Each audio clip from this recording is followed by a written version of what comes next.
भजदमलजनोन्नत्यभूत्यर्पकाय क्षित्याम् अत्यल्पभृत्येष्वपि कुजनकृतौ धत्यभूत्याजकाय कर्त्रे धर्त्रे च हर्त्रे हयमुखहरये मुत्रपात्रे नमस्ते तस्मै कस्मैचिदस्मन्मनसि धृतकथा विस्मृतौ स्मारकाय तपो विद्याविरक्त्यादि सद्गुणौघाकरानहं वादिराजगुरून् वन्दे हयग्रीवपदाश्रयान् तपस्वाध्यायशुश्रूषा कृष्णपूजारतं मुनिं विश्वेशमिष्टदं वन्दे पर्युराचक्रवर्तिनं श्रीगुरुभ्यो नमः।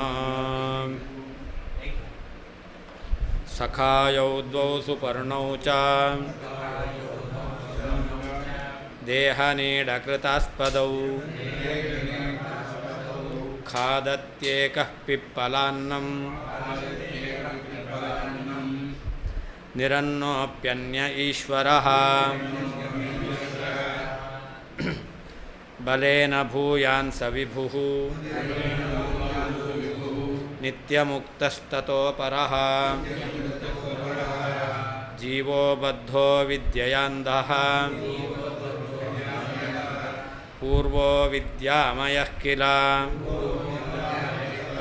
इति पूर्वोक्तमेवार्थं स्पष्टमाह पुनः प्रभुः। अतः पूर्वोक्तवाक्यार्थो अप्यस्मदुक्तो न चापरः।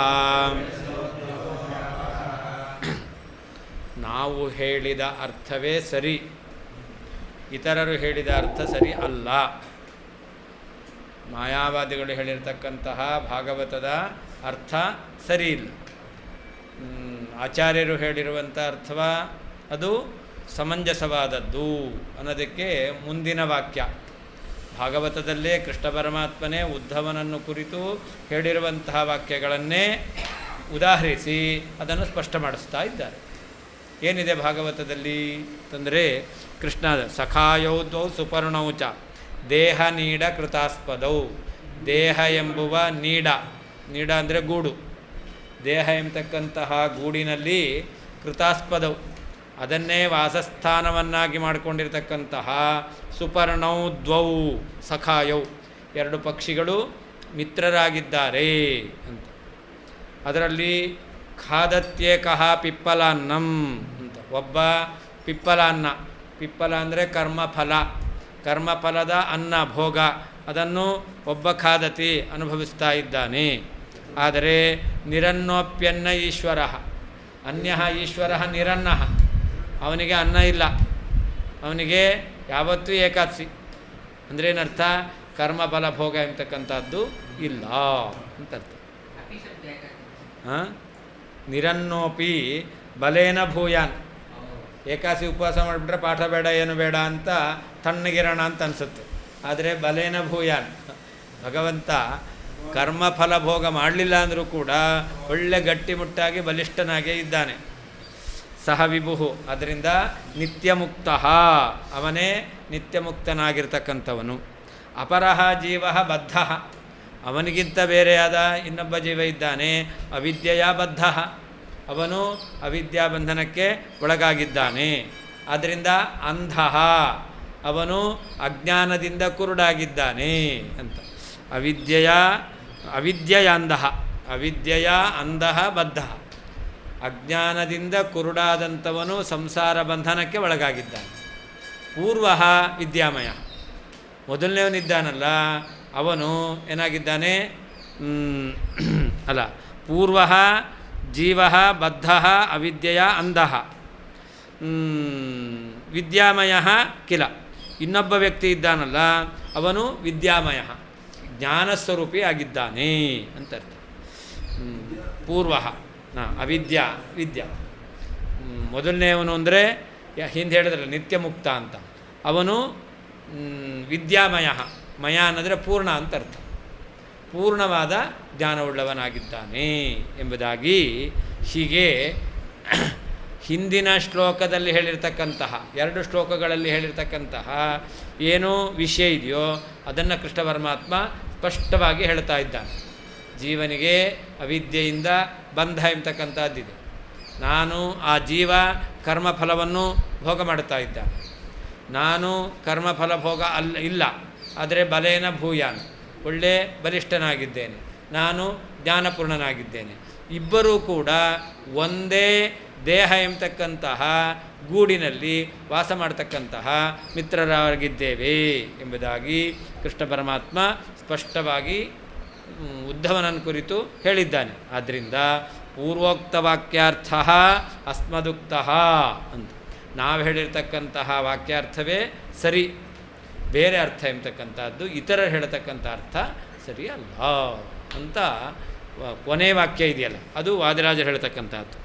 ಏನಂತ ಇತಿ ಪೂರ್ವೋಕ್ತಮೇವಾರ್ಥಂ ಸ್ಪಷ್ಟಮಾಹ ಪುನಃ ಪ್ರಭು ಅತಃ ಪೂರ್ವೋಕ್ತ ವಾಕ್ಯಾರ್ಥ ಅಸ್ಮದುಕ್ತ ಅಪಿ ಅಸ್ಮದುಕ್ತ ನ ಚಾಪರಃ. ಆದ್ದರಿಂದ ನಾವು ಹೇಳಿದ್ದೇ ಶ್ಲೋಕದ ಅರ್ಥ, ಅಪರಹ ಇತರರು ಹೇಳ್ತಕ್ಕಂತಹ ಶ್ಲೋಕದ ಅರ್ಥ ಎಂಬತಕ್ಕಂಥದ್ದು ನ ಚ ಅಲ್ಲವೇ ಅಲ್ಲ.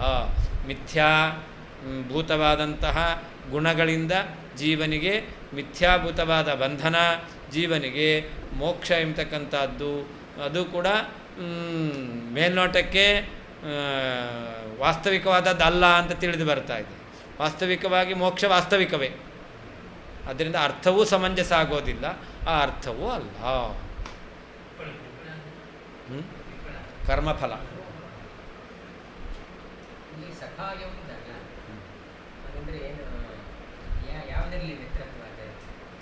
ಜೀವ ಯಾವತ್ತೂ ಪರಮಾತ್ಮನನ್ನು ಬಿಟ್ಟಿಲ್ಲ.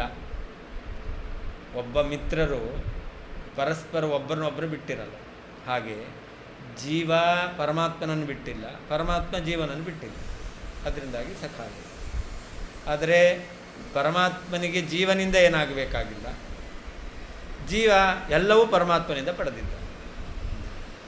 ಹಾಗೆ ಸಖಾಯರು ಅಂತಂದರೆ ಒಬ್ಬರನ್ನು ಒಬ್ಬರು ಬಿಟ್ಟಿಲ್ಲ ಅನ್ನೋ ಅರ್ಥದಲ್ಲಿ. ಜೀವನ ಬಿಟ್ಟು ಪರಮಾತ್ಮ ಇಲ್ಲ, ಪರಮಾತ್ಮನ ಬಿಟ್ಟು ಜೀವ ಇಲ್ಲ. ಅದರಿಂದ ಏನು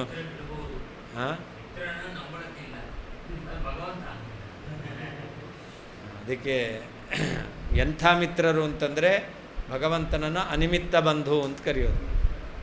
ಅವನು ಏನು ಎಕ್ಸ್ಪೆಕ್ಟೇಷನ್ ಇಲ್ಲದೇನೆ ಜೀವನಿಗೆ ಎಲ್ಲ ಮಾಡ್ತಾನೆ. ಉಳಿದ ಮಿತ್ರರೆಲ್ಲ ಎಕ್ಸ್ಪೆಕ್ಟೇಷನ್ ಇರುತ್ತೆ, ನಮಗೇನು ಅದರಿಂದ ಬೆನಿಫಿಟ್ಟು ಅಂತ.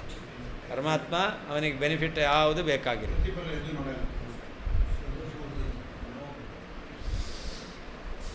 ಸುಪರ್ಣೌ ದ್ವೌ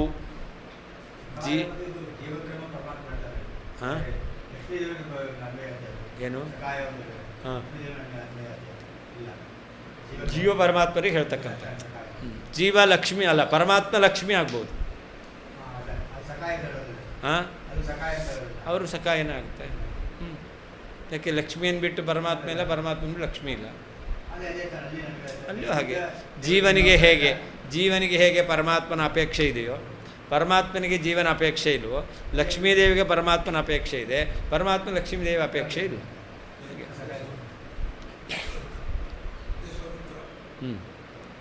ಪರಮಾತ್ಮ ಸ್ವತಂತ್ರ. ದ್ವೌ ಎರಡು, ಸುಪರ್ಣೌ ಜೀವ ಮತ್ತು ಈಶಾ ಎಂಬತಕ್ಕಂತಹ ಪಕ್ಷಿಗಳು, ಸಖಾಯೌ ಅಂದರೆ ಒಟ್ಟಿಗೆ, ದೇಹ ನೀಡ ಕೃತಾಸ್ಪದವು ಶರೀರ ಎಂಬತಕ್ಕಂತಹ ಗೂಡಿನಲ್ಲಿ ಆಶ್ರಯವನ್ನು ಪಡೆದವುಗಳಾಗಿದ್ದಾವೆ. ಏಕಃ ಈ ಪಕ್ಷಿಗಳಲ್ಲಿ ಒಬ್ಬನಾದಂಥ ಜೀವ ಎಂಬತಕ್ಕಂಥ ಪಕ್ಷಿಯು ಪಿಪ್ಪಲ ಅನ್ನಂ ಕರ್ಮ ಫಲರೂಪವಾದ ಅನ್ನವನ್ನು ಖಾದತಿ ತಿನ್ನುತ್ತಾನೆ. ಅನ್ಯಃ ಇನ್ನೊಬ್ಬನು ಈಶ್ವರ ಎಂಬತಕ್ಕಂಥ ಪಕ್ಷಿಯು ನಿರನ್ನೋಪಿ ಕರ್ಮಫಲರೂಪವಾದ ಆಹಾರ ರಹಿತನಾಗಿದ್ದರೂ ಕೂಡ ಬಲದಿಂದ ಭೂಯಾನ್ ಪೂರ್ಣನಾಗಿದ್ದಾನೆ. ಸಹ ಆ ವಿಭು ಪೂರ್ಣನಾದ ಪರಮಾತ್ಮನು ನಿತ್ಯಮುಕ್ತನಾಗಿದ್ದಾನೆ. ತತಃ ಆ ಪರಮಾತ್ಮನಿಗಿಂತ ಅಪರಃ ಬೇರೆನಾದ ಭಿನ್ನನಾದ ಅವಿದ್ಯೆಯ ಅಜ್ಞಾನದಿಂದ ಅಂಧಃ ಕುರುಡನಾದ ಜೀವನು ಬಂಧನ ಉಳ್ಳವನಾಗಿದ್ದಾನೆ. ಪೂರ್ವ ಮೊದಲನೇನು ವಿದ್ಯಾಮಯ ಜ್ಞಾನಪೂರ್ಣನಾಗಿದ್ದಾನೆ. ಇತಿ ಈ ರೀತಿಯಲ್ಲಿ ಪೂರ್ವೋಕ್ತಂ ಹಿಂದೆ ಹೇಳಿರುವ 2 ಶ್ಲೋಕದಲ್ಲಿ ಹೇಳಿದಂತಹ ಅರ್ಥಂ ಏವ ಅರ್ಥವನ್ನೇ ಪುನಃ ಮತ್ತೆ ಪ್ರಭು ಶ್ರೀಕೃಷ್ಣ ಪರಮಾತ್ಮನು ಸ್ಪಷ್ಟವಾಗಿ ಆಹಾ ಹೇಳಿದ್ದಾನೆ. ಅತಃ ಆದ್ದರಿಂದ ಪೂರ್ವೋಕ್ತ ವಾಕ್ಯಾರ್ಥ ಹಿಂದೆ ಹೇಳಲ್ಪಟ್ಟಂತಹ ವಾಕ್ಯಾರ್ಥವೇ ಅಸ್ಮದುಕ್ತ ನಾವು ಹೇಳಲ್ಪಟ್ಟಿದ್ದೇ ಸರಿಯಾಗಿದೆ. ಅಪರಹ ಬೇರೆ ನ ಇತರರು ಹೇಳ್ತಕ್ಕಂಥದ್ದು ಸರಿಯಲ್ಲ. ದ್ವೌ ಎರಡೂ ಸುಪರ್ಣೌ ಜೀವ ಮತ್ತು ಪರಮಾತ್ಮ ಎಂಬತಕ್ಕಂಥ ಪಕ್ಷಿಗಳು ಸಖಾಯೌ ಒಟ್ಟಿಗೆ ಇರುವವರಾಗಿ ದೇಹ ನೀಡ ಕೃತಾಸ್ಪದವು ಶರೀರ ಎಂಬತಕ್ಕಂತಹ ಗೂಡಿನಲ್ಲಿ ಆಶ್ರಯವನ್ನು ಪಡೆದವುಗಳಾಗಿದ್ದಾವೆ. ಅದರಲ್ಲಿ ಏಕಃ ಒಬ್ಬನಾದಂತಹ ಜೀವನು ಪಿಪ್ಪಲಾನ್ನಂ ಕರ್ಮಫಲರೂಪವಾದಂತಹ ಅನ್ನವನ್ನು ಖಾದತಿ ತಿಂತಾ ಇದ್ದಾನೆ.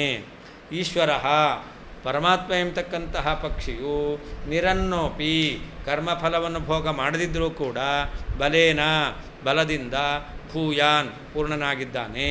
ಸಹ ಆಯಾವ ವಿಭುಹು ಪೂರ್ಣನಾಗಿರ್ತಕ್ಕಂಥ ಪರಮಾತ್ಮನು ನಿತ್ಯಮುಕ್ತನಾಗಿದ್ದಾನೆ, ಬಂಧ ಮೋಕ್ಷರಹಿತನಾಗಿದ್ದಾನೆ.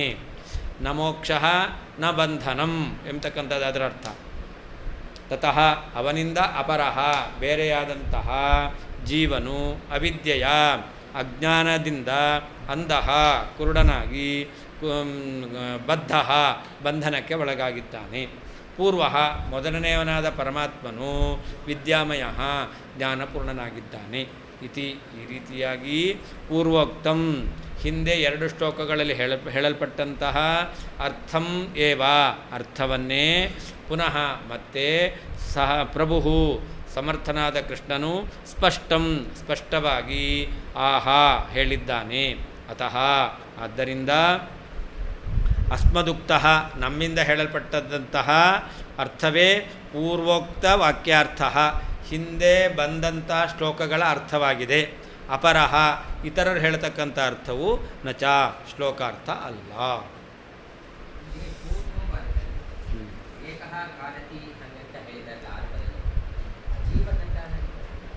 ಏನು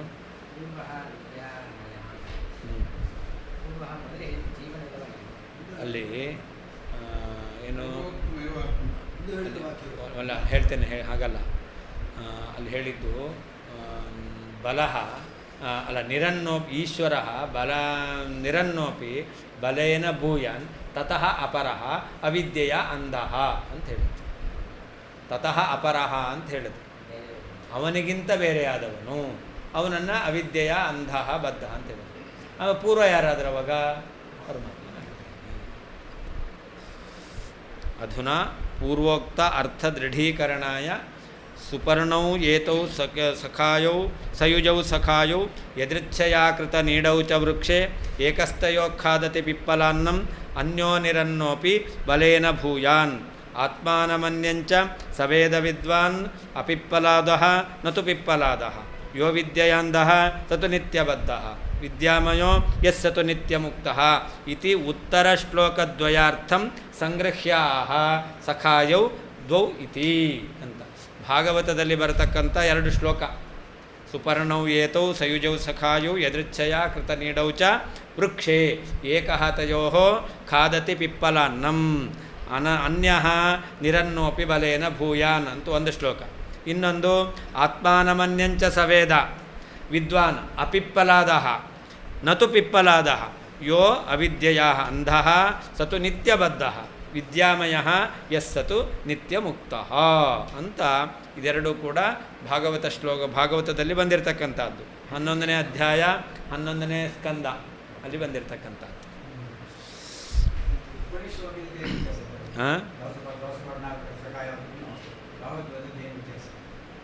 ಏನು ದ್ವಾಸುಪರ್ಣ ಸಯುಜಾ ಸಖಾಯ ಸಮಾನಂ ವೃಕ್ಷಂ ಅಲ್ಲ, ಅದರ ಏನು ಉಪನಿಷತ್ತಿನ ಅರ್ಥವನ್ನೇ ಭಾಗವತ ಹೇಳ್ತಾ ಇದೆ.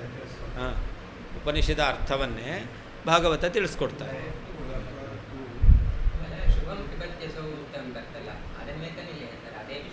ಅದು ಆಗುತ್ತೆ. ಅಲ್ಲಿ ಗುಹಾಂ ಪ್ರವಿಷ್ಟೋ ಆತ್ಮಾನೋ ತದ್ದರ್ಶನಾತ್ ಅಂತ ಬ್ರಹ್ಮಸೂತ್ರ. ಅಲ್ಲಿ ಕರ್ಮಫಲ ಭೋಗ ಅಂತಂದರೆ ಪರಮಾತ್ಮನಿಗೆ ಕರ್ಮಫಲ ಭೋಗ ಎಲ್ಲಿ? ಅದಕ್ಕೆ ಹೇಳಿ ಶುಭಂ ಪಿಬತ್ಯಸೌ. ಭಗವಂತ ಜೀವರು ಅನುಭವಿಸುವ ಕರ್ಮದ ಸುಖ ಫಲವನ್ನು ಮಾತ್ರ ಅನುಭವಿಸ್ತಾನೆ, ದುಃಖ ಫಲದ ಭೋಗ ಅವನಿಗಿಲ್ಲ ಅಂತ ಹೇಳಿದ್ದಾದ್ದರಿಂದ ಅಲ್ಲಿ ಆತ್ಮಾಂತರಾತ್ಮೇತಿ ಹರಿ ಏಕೈವ ದ್ವಿಧಾ ಸ್ಥಿತಃ ನಿವಿಷ್ಟೋ ಹೃದಯಂ ನಿತ್ಯಂ ರಸಂ ಪಿಬತಿ ಕರ್ಮಜಂ. ಕರ್ಮಜಂ ರಸಂ ಪಿಬತಿ, ಕರ್ಮಫಲ ಭೋಗ ಮಾಡ್ತಾನೆ. ಪರಮಾತ್ಮನಿಗೆ ಕರ್ಮಫಲ ಭೋಗ ಎಲ್ಲಿ ಅಂತ ಪ್ರಶ್ನೆ ಬಂತು. ಅದಕ್ಕೆ ಶುಭಂ ಪಿಬತ್ಯಸು ಅಂತ ಮುಂದಿನ ವಾಕ್ಯ ಅಂತಕ್ಕಂಥದ್ದು ಬಂದಿರೋದು. ದುಃಖ ಕರ್ಮಫಲ ಭೋಗ ಭಗವಂತನಿಗಿಲ್ಲ, ಸುಖ ರೂಪವಾದ ಕರ್ಮಫಲ ಭೋಗವೇ ಭಗವಂತನಿಗೆ. ಶ್ಲೋಕಕ್ಕರ್ಥ ಏನದು? ಅದನ್ನೇ ಈ ವಾದಿರಾಜರು ಅದರ ತಾತ್ಪರ್ಯದಲ್ಲಿ ಸಂಗ್ರಹ ಮಾಡಿ ಹೇಳ್ತಾ ಇದ್ದಾರೆ. ಈ ಎರಡು ಶ್ಲೋಕ, ಆ ಶ್ಲೋಕದ ಅರ್ಥ ಏತೌ ಸುಪರ್ಣೌ ಸಯುಜೌ ಸಖಾಯೌ, ಇವರು ಒಟ್ಟಿಗೆ ಇರುವವರು ಮಿತ್ರರು ಆಗಿದ್ದಾರೆ. ಮತ್ತು ಯದೃಚ್ಛಾ ತದಿಚ್ಛಾ ಸ್ಯಾತ್, ಭಗವಂತನ ಇಚ್ಛೆಯಿಂದ ಅಂತ ಅರ್ಥ. ವೃಕ್ಷೇ ಕೃತ ನೀಡವು, ನೋಡಿ ಅಲ್ಲಿ ವೃಕ್ಷ ಅಂತಿದೆ, ಅದಕ್ಕೆ ಇವರು ಅರ್ಥ ಬರೆದರು ಏನಂತ? ದೇಹಾಖ್ಯ ಕೃತ ನೀಡವು ಅಂತ. ಇವರು ಹೇಳಿರ್ತಕ್ಕಂಥದ್ದು ದೇಹ ನೀಡ ಕೃತಾಸ್ಪದವು ಅಂತ ಹೇಳಿದರು. ಅಲ್ಲಿ ವೃಕ್ಷೆ ಅಂತ ಅಷ್ಟೇ ಇದೆ, ವೃಕ್ಷೇ ಕೃತ ನೀಡವು ಅಂತಿದೆ. ಇವರು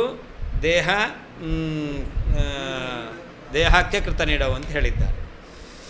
ಆಮೇಲೆ ತಯೋ ಏಕಃ ಪಿಪ್ಪಲಾನ್ನಂ ಖಾದತಿ, ಇಲ್ಲಿ ಅವರು ಹೇಳಿದ್ರು ಪಿಪ್ಪಲಾನ್ನಂ ಏಕಃ ಖಾದತ್ಯೇಕಃ ಪಿಪ್ಪಲಾನ್ನಂ ಅಂತ ಅದನ್ನೇ ಹೇಳ್ತಾ ಇದ್ದಾರೆ ಇಲ್ಲಿ.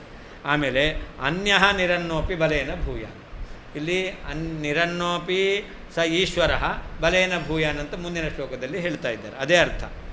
ಆಮೇಲೆ ಎರಡನೇದಿದೆಯಲ್ಲ, ಅಪಿಪ್ಪಲಾದ ವಿದ್ವಾನ್ ಆತ್ಮಾನಮನ್ಯಂಚ ಸವೇದ. ಅಪಿಪ್ಪಲಾದ ಕರ್ಮಫಲ ಭೋಗ ಇಲ್ಲ ಅವನಿಗೆ, ತಿಂದೇ ಇರೋವನು, ಆದರೆ ವಿದ್ವಾನ್ ಅವನು ಚೆನ್ನಾಗಿ ಜ್ಞಾನವುಳ್ಳವನಾಗಿ ಸರ್ವಜ್ಞನಾಗಿದ್ದಾನೆ. ಆತ್ಮಾನಂ ಅನ್ಯಂಚ ವೇದ, ತನ್ನನ್ನು ತಿಳಿದಿದ್ದಾನೆ. ಜಗತ್ತಿನಲ್ಲಿ ತನಗಿಂತ ಭಿನ್ನವಾದದ್ದು ಏನೇನಿದೆಯೋ ಚರಾಚರಾತ್ಮಕವಾಗಿರ್ತಕ್ಕಂತಹ ಸಕಲ ವಸ್ತುಗಳು ಎಲ್ಲವನ್ನೂ ಕೂಡ ತಿಳಿದಿದ್ದಾನೆ. ನತು ಪಿಪ್ಪಲಾದ, ಆದರೆ ಯಾರು ಕರ್ಮಫಲ ಭೋಗ ಮಾಡ್ತಾ ಇದ್ದಾನಲ್ಲ ಅವನು ನವೇದ, ತಿಳಿದಿಲ್ಲ. ಅವನೇನಾಗಿದ್ದಾನೆ? ಅವಿದ್ಯೆಯ ಅಂಧಃ ಅಂತ.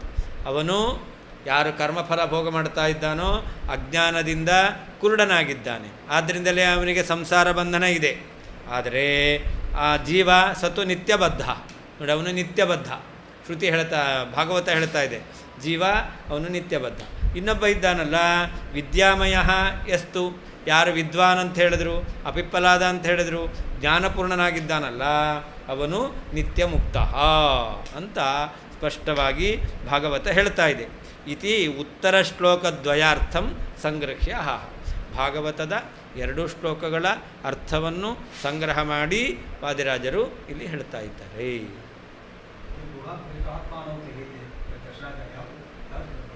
ಬ್ರಹ್ಮಸೂತ್ರದಲ್ಲಿ ಅಲ್ಲಿ ಶುಭಂ ಪಿಬತಿ ಬರುತ್ತಲ್ಲ, ಇದೇ ಅರ್ಥನ ಅಂತ ಹೇಳಿದ್ರು.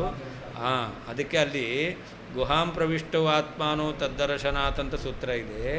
ಅಲ್ಲಿ ಗುಹಾಧಿಕರಣದಲ್ಲಿ ಅಲ್ಲಿ ಬಂದಿರತಕ್ಕಂಥದ್ದು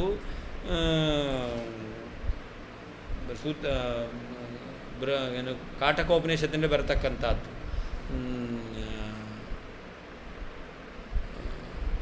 ಶ್ರುತಿ ಅದು ಗುಹಾಂ ಪ್ರವಿಷ್ಟು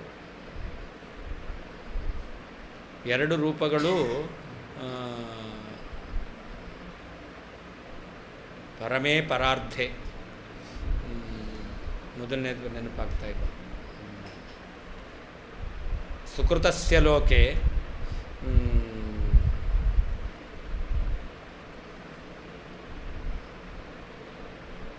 ಋತಂ ಪಿಬಂತೌ, ಸುಕೃತಸ್ಯ ಲೋಕೆ ಋತಂ ಪಿಬಂತೌ, ಋತಂ ಪಿಬಂತೌ ಅಂತಿದೆ.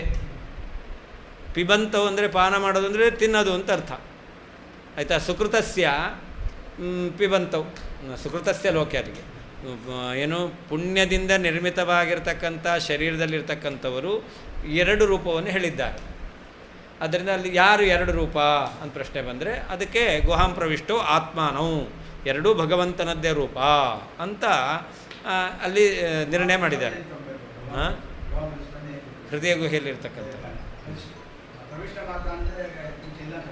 ಹಾಂ, ಗುಹಾಂ ಹೃದಯ ಗುಹೆಯಲ್ಲಿ ಪ್ರವಿಷ್ಟವು ಇದ್ದು ವಾಸ ಮಾಡಿಕೊಂಡಿರತಕ್ಕಂತಹ, ಪ್ರವೇಶ ಮಾಡಿ ವಾಸ ಮಾಡಿಕೊಂಡಿರ್ತಕ್ಕಂಥವರು ಅಂತ ಅರ್ಥ. ಅವರು ಆತ್ಮಾನೋಕವು ಯಾರು ಅಂತಂದರೆ ಪರಮಾತ್ಮನ ರೂಪಗಳೇ ಅಂತ ಸಿದ್ಧಾಂತ.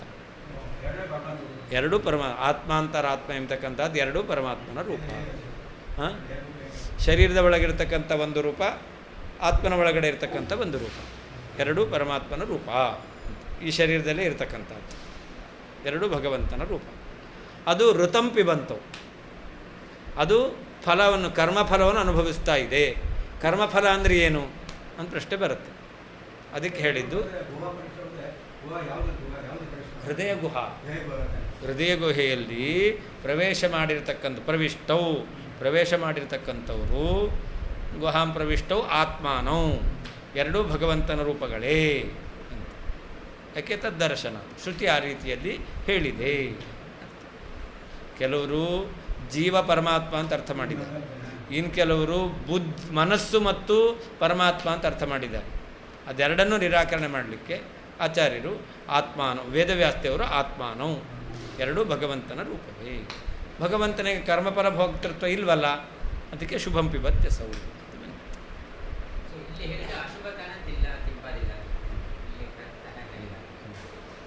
ಇಲ್ಲಿ ಅಪಿಪ್ಪಲಾದ ಅಶುಭ ಫಲ ಇಲ್ಲ.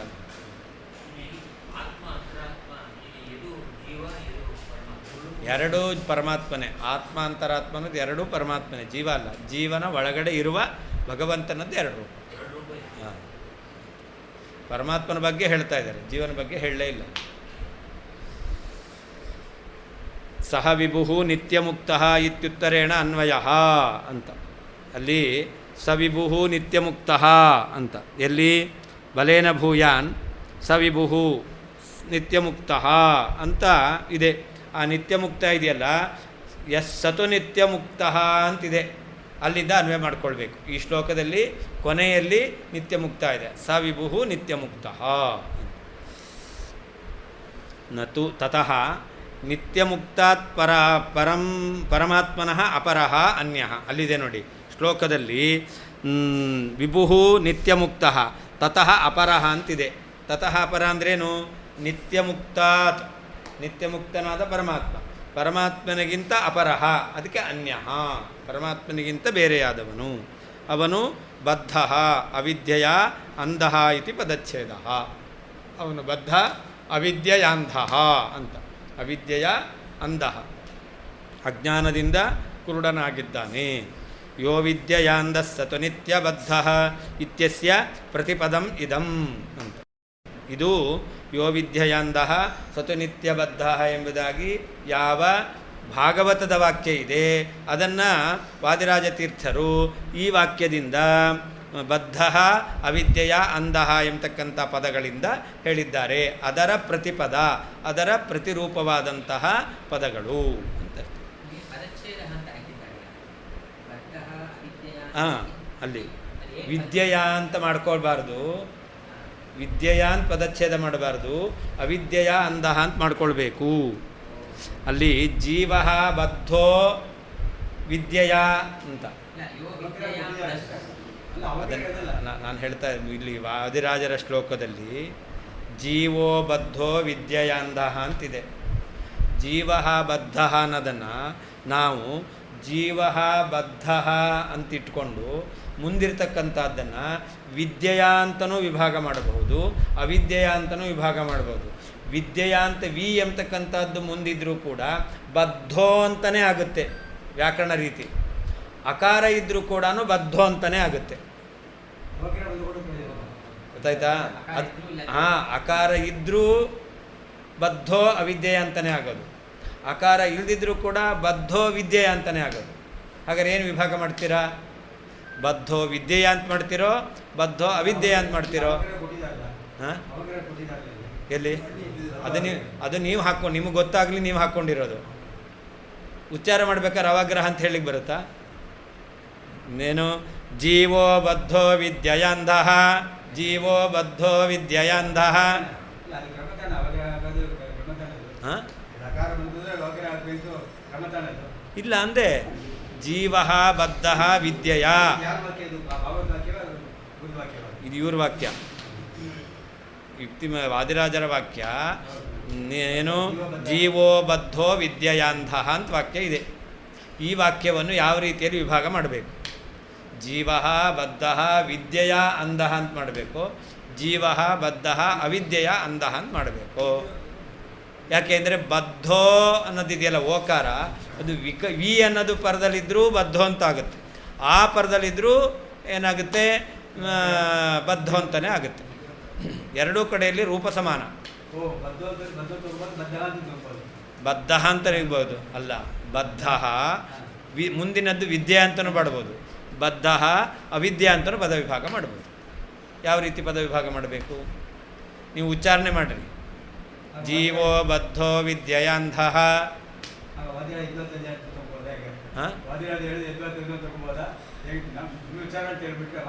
ವಾದಿರಾಜರು ಸರಿಯಾಗೇ ಅವರು ಸಂಧಿ ಮಾಡೇ ಹೇಳಿದ್ದಾರೆ.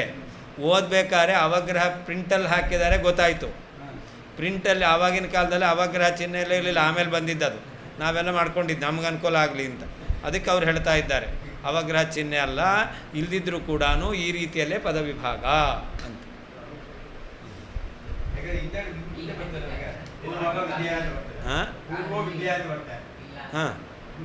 ಹಾಂ ಪೂರ್ವ ವಿದ್ಯೆಯ ಅಂತಿದೆಯಲ್ಲ, ಅಲ್ಲಿ ಪೂರ್ವೋ ವಿದ್ಯಾಮಯ ಅಂತಿದೆ. ಪೂರ್ವ ಅವಿದ್ಯಾಮಯ ಅಂತಲೂ ಬರುತ್ತೆ, ಅಲ್ಲಿ ವಿದ್ಯಾಮಯ ಅಂತಲೇ ಎಲ್ಲಿ ಪೂರ್ವ ವಿದ್ಯಾಮಯ ಅಂತ ಎಲ್ಲಿದೆ?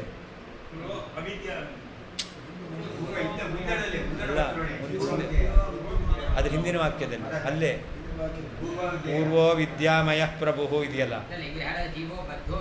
ಅಲ್ಲ ಅಲ್ಲಿ ಹೇಳ್ತಾ ಇಲ್ಲ. ನಾನು ಇಲ್ಲಿದೆಯಲ್ಲ, ನಾನು ಅದನ್ನು ತೋರಿಸ್ತಾ ಪೂರ್ವೋ ವಿದ್ಯಾಮಯ ಅಂತಿದೆಯಲ್ಲ, ಇಲ್ಲೂ ಓಕಾರ ಇದೆಯಲ್ಲ, ಗೊತ್ತಾಯ್ತಾ? ಇಲ್ಲೂ ಬದ್ಧೋ ಓಕಾರ ಇದೆಯಾ ಅಲ್ವಾ? ಈ ಓಕಾರದ ಮುಂದೆ ಬಂದದ್ದನ್ನು ಇಲ್ಲಿ ಅವಿದ್ಯಾ ಅಂತ ವಿಭಾಗ ಮಾಡ್ತೀರಾ, ಇಲ್ಲಿ ವಿದ್ಯಾ ಅಂತ ವಿಭಾಗ ಮಾಡ್ತೀರಾ. ಓಕಾರದ ಮುಂದೆ ಬಂದದ್ದು ವಿದ್ಯಾನದಲ್ಲಿ ಒಂದು ಕಡೆ ವಿದ್ಯಾ ಅಂತ ಅರ್ಥ, ಇನ್ನೊಂದು ಕಡೆ ಅವಿದ್ಯಾ ಅಂತ ಅರ್ಥ. ಅಕಾರ ನಾನು ಹೇಳಿದೆ, ಅದಕ್ಕೆ ಉಚ್ಚಾರ ಮಾಡಿದೆ ನಾನು. ನೀನು ಹೇಳ್ರಿ ಈಗ. ಜೀವೋ ಬದ್ಧೋ ವಿದ್ಯೆಯಾಂಧ ಏನು ಕೇಳ್ತಾ ಇತ್ತು ನಿಮಗೆ? ಜೀವೋ ಬದ್ಧೋ ವಿದ್ಯೆಯಾಂಧ ಅವಗ್ರಹ ಅಲ್ಲಿ ಹಾಕಿರೋದು ನಿಮಗೆ ಬರೆದಿದ್ದರಿಂದ ಕಾಣುತ್ತೆ. ನಾನು ಉಚ್ಚಾರಣೆ ಮಾಡಿ ಏನು ಅರ್ಥ ಹೇಳ್ತೀರಾ?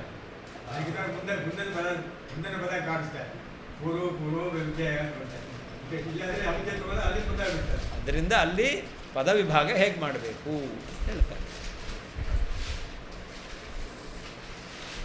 ಅವಿದ್ಯೆಯ ಅಂಧಃ ಇತಿ ಪದಚ್ಛೇದಃ.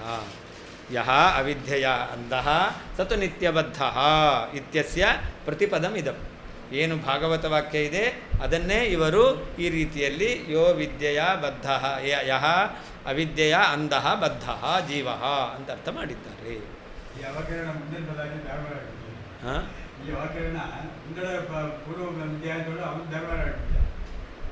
ಮೊದಲನೇದು ವಿದ್ಯೆಯ ಅಂಧಃ, ಆಮೇಲೆ ಅವಿದ್ಯಾಮಯ ಪೂರ್ವ. ಪೂರ್ವ ಪರಮಾತ್ಮ ನೋಡಿ, ಎಲ್ಲಿಗೆ ಪೂರ್ವ ಪರಮಾತ್ಮ, ವಿದ್ಯಾಮಯ ಪದಚ್ಛೇದ ಮಾಡ್ತಾ ಇದ್ದಾರೆ. ಅವಿದ್ಯಾಮಯ ಅಂತಲ್ಲ, ಅಲ್ಲಿ ಅವನು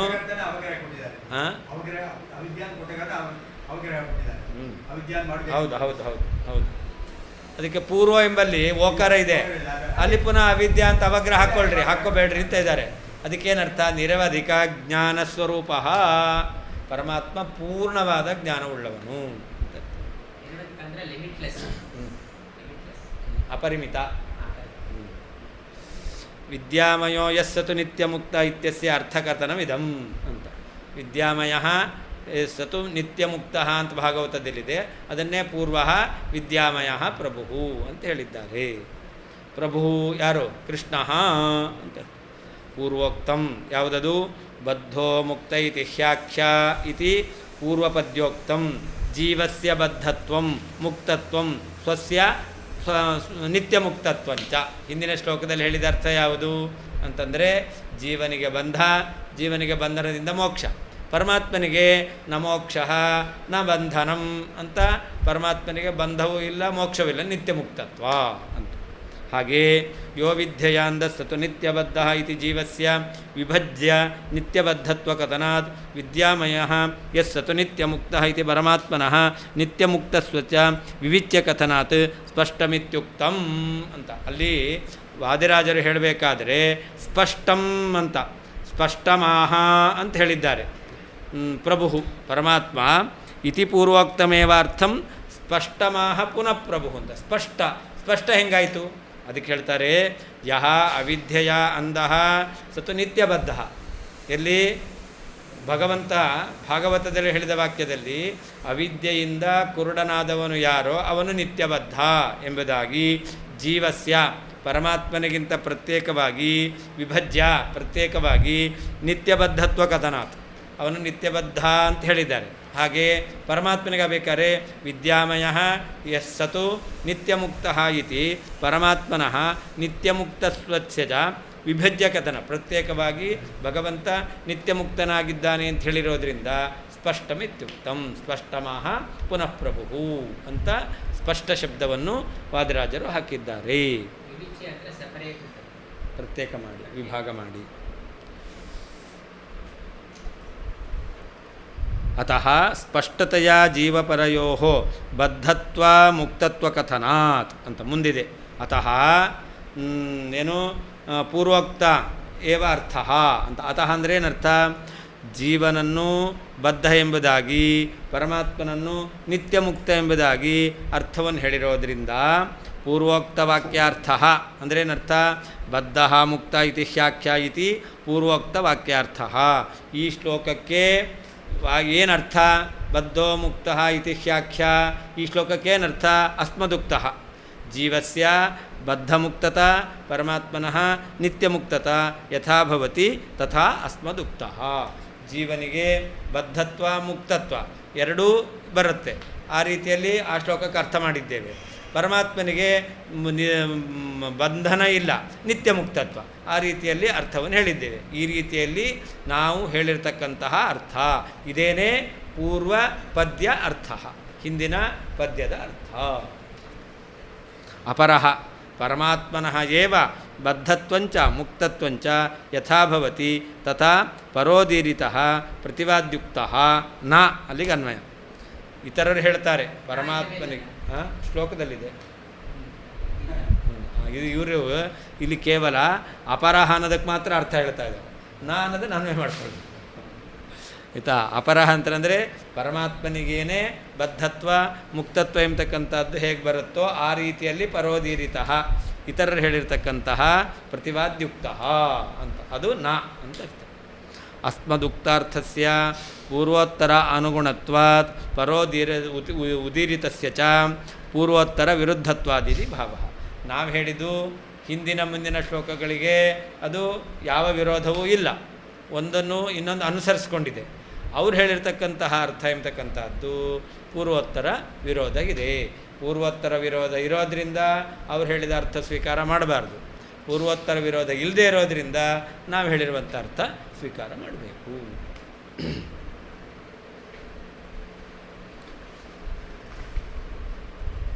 ನಿತ್ಯಮುಕ್ತೋ ನಿತ್ಯಬದ್ಧಃ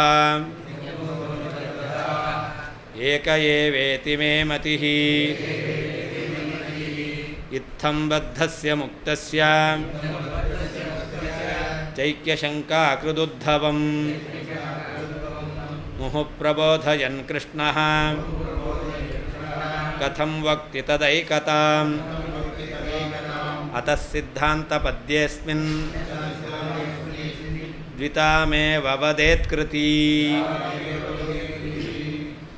ಉದ್ಧವನ ಪ್ರಶ್ನೆ, ನಿತ್ಯಮುಕ್ತಃ ನಿತ್ಯಬದ್ಧಃ ಏಕ ಏವೇತಿ ಮೇ ಮತಿಃ. ಉದ್ಧವ ಹೇಳ್ತಾನೆ ನಿತ್ಯಬದ್ಧ ನಿತ್ಯಮುಕ್ತ ಒಬ್ಬನೇ ಎಂಬುದಾಗಿ ನನ್ನ ಅಭಿಪ್ರಾಯ ಅಂತ ಕೃಷ್ಣನಲ್ಲಿ ಉದ್ಧವ ಪ್ರಶ್ನೆ ಮಾಡ್ತಾ ಇದ್ದಾನೆ. ಹೀಗೆ ಇತ್ತಂ ಬದ್ಧಸ್ಯ ಮುಕ್ತಸ್ಯ ಐಕ್ಯಶಂಕಾಕೃದುದ್ಧವಂ, ಬದ್ಧನಾದಂಥವನಿಗೂ ನಿತ್ಯಮುಕ್ತನಾಗಿರ್ತಕ್ಕಂಥ ಪರಮಾತ್ಮನಿಗೂ ಐಕ್ಯ, ಯಾಕೆ ನಿತ್ಯಬದ್ಧ ನಿತ್ಯಮುಕ್ತ ಒಬ್ಬನೇ ಎಂಬುದಾಗಿ ಉದ್ಧವ ಪ್ರಶ್ನೆ ಮಾಡಿದ್ದಾನೆ. ಇಂತಹ ಪ್ರಶ್ನೆ ಮಾಡಿರ್ತಕ್ಕಂತಹ ಉದ್ಧವನನ್ನು ಕುರಿತು ಪರಮಾತ್ಮ ಅವನಿಗೆ ಸರಿಯಾದಂತಹ ಜ್ಞಾನವನ್ನು ಪ್ರಬೋಧಯನ್, ಅವನಿಗೆ ಸರಿಯಾಗಿರ್ತಕ್ಕಂತಹ ತತ್ವ ತಿಳಿಯುವ ಹಾಗೆ ಉಪದೇಶ ಮಾಡಬೇಕಾದ್ರೆ ಕಥಂ ವಕ್ತಿ ತದೈಕತ, ನಿತ್ಯಬದ್ಧನಿಗೂ ನಿತ್ಯ ಮುಕ್ತನಿಗೂ ಐಕ್ಯವನ್ನು ಭಗವಂತ ಹೇಳಲಿಕ್ಕೆ ಹೇಗೆ ಸಾಧ್ಯ? ಅದರಿಂದ ಆ ಉದ್ಧವನ ಪ್ರಶ್ನೆಗೆ ಉತ್ತರವನ್ನು ಹೇಳ್ತಕ್ಕಂಥ ಕೃಷ್ಣ ಪರಮಾತ್ಮ ನಿತ್ಯಬದ್ಧನಾದಂತಹ ಜೀವನಿಗೂ ನಿತ್ಯ ಮುಕ್ತನಾದಂತಹ ಪರಮಾತ್ಮನಿಗೂ ಅಭೇದವನ್ನು ಹೇಳ್ತಾ ಇಲ್ಲ. ಮತ್ತೇನು ಮಾಡ್ತಾ ಇದ್ದಾನೆ? ಅತಃ ಸಿದ್ಧಾಂತ ಪದ್ಯೆ ಅಸ್ಮಿನ್ ದ್ವಿತಾಮೇವ ವದೇತ್ಕೃತಿ ಅಂತ. ಅದರಿಂದಾಗಿ ಸಿದ್ಧಾಂತವನ್ನು ಹೇಳ್ತಕ್ಕಂತಹ ಈ ಶ್ಲೋಕದಲ್ಲಿ ಯಾವುದು ನಿತ್ಯೋ ಬದ್ಧ ಅಲ್ಲ ಬದ್ಧ ಮುಕ್ತ ಇತಿ ಹ್ಯಾಕ್ಯ ಎಂಬತಕ್ಕಂಥದ್ದು. ಆಮೇಲೆ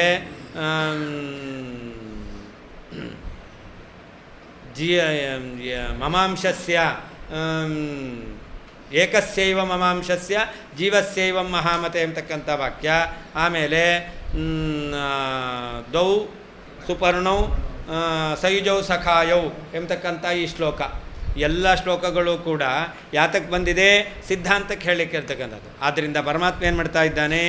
ದ್ವಿತಾಮೇವ, ಈ ಶ್ಲೋಕಕ್ಕೆ ಅರ್ಥವನ್ನು ಹೇಳ್ತಕ್ಕಂಥ ಕೃತಿ ಒಳ್ಳೆ ಜ್ಞಾನ ಉಳ್ಳವನು ಏನು ಮಾಡ್ತಾನೆ? ದ್ವಿತಾಮೇವ, ನಿತ್ಯಬದ್ಧ ಬೇರೆ ನಿತ್ಯ ಮುಕ್ತ ಬೇರೆ ಅಂತ ಭೇದವನ್ನು ಹೇಳ್ತಾನಷ್ಟೇ ಹೊರತು ನಿತ್ಯಬದ್ಧ ನಿತ್ಯ ಮುಕ್ತ ಒಬ್ಬನೇ ಎಂಬುದಾಗಿ ಹೇಳಲಿಕ್ಕೆ ಸಾಧ್ಯವೇ ಇಲ್ಲ. ಆದ್ದರಿಂದ ಉದ್ಧವನ ಪ್ರಶ್ನೆ ನಿತ್ಯಬದ್ಧ ನಿತ್ಯ ಮುಕ್ತ ಒಬ್ಬನೇ ಅಂತ, ಭಗವಂತನ ಉತ್ತರ ನಿತ್ಯಬದ್ಧ ಬೇರೆ ನಿತ್ಯ ಮುಕ್ತ ನಾನು ಎಂಬುದಾಗಿ ಭಗವಂತ ಉತ್ತರ ಕೊಡ್ತಾ ಇದ್ದಾನೆ ಎಂಬುದಾಗಿ ವಿವೇಕಿಯಾದವನು ಉತ್ತರ ಕೊಡ್ತಾನೆ. ಅಪಹಾಸ್ಯ ಮಾಡ್ತಾ ಇರೋದು, ನೀನೇನಾದರೂ ಪರಮಾತ್ಮನಿಗೇನೆ ಬದ್ಧತ್ವ ಮುಕ್ತತ್ವ ಇದೆ ಅಂತ ಅರ್ಥ ಹೇಳ್ತೀಯ ಅಂತಂದರೆ ನೀನು ವಿವೇಕಿ ಅಲ್ಲ, ಅವಿವೇಕಿ ಮೂರ್ಖ ಅಂತ ಆಗ್ತೀಯಾ ಅಂತ ಅವರು ಹೇಳ್ತಾ ಇದ್ದಾರೆ. ದ್ವಿತಾಮೇವ ವದೇತ್ ಕೃತಿ ಅಂತ ವಾದರಾಜರು ಹೇಳ್ತಾ ಇದ್ದಾರೆ.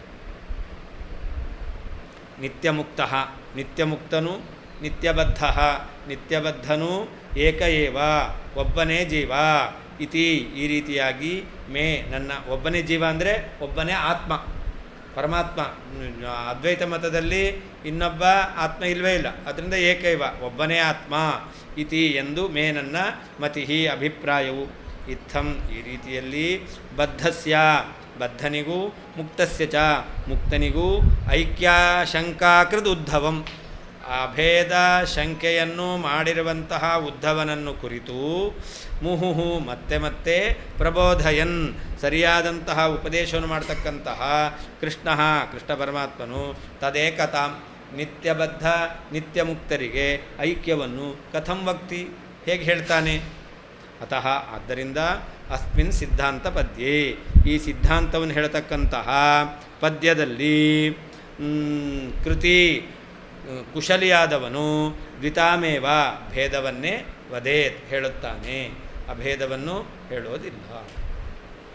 ನಿತ್ಯಮುಕ್ತ ನಿತ್ಯಮುಕ್ತನು, ನಿತ್ಯಬದ್ಧ ನಿತ್ಯಬದ್ಧನು, ಏಕಏವ ಒಬ್ಬನೇ ಆತ್ಮ ಇತಿ ಈ ರೀತಿಯಾಗಿ ಮೇ ನನ್ನ ಮತಿ ಅಭಿಪ್ರಾಯವು.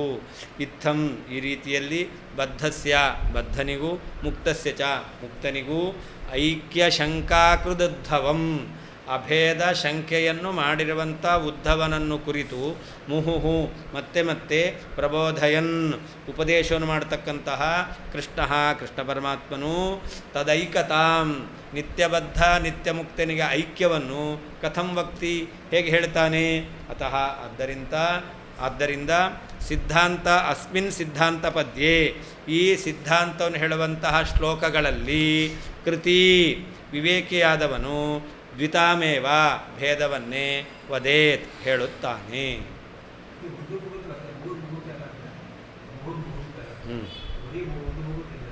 ಮುಹು ಪ್ರಬೋಧಯನ್ ಕೃಷ್ಣ ಅದು ಸರಿ, ಹಾಗೂ ಹೇಳ್ಬೋದು ಮುಹು ಅಂತಲೂ ಹೇಳ್ಬೋದು. ಇಲ್ಲಿರೋದು ಮುಹು ಅಂತ ಅಷ್ಟೇ, ಮತ್ತೆ ಮತ್ತೆ ಅಂತ ಅರ್ಥ. ಮತ್ತೆ ಬಾ ಎರಡು ಆಗ್ಬೋದು.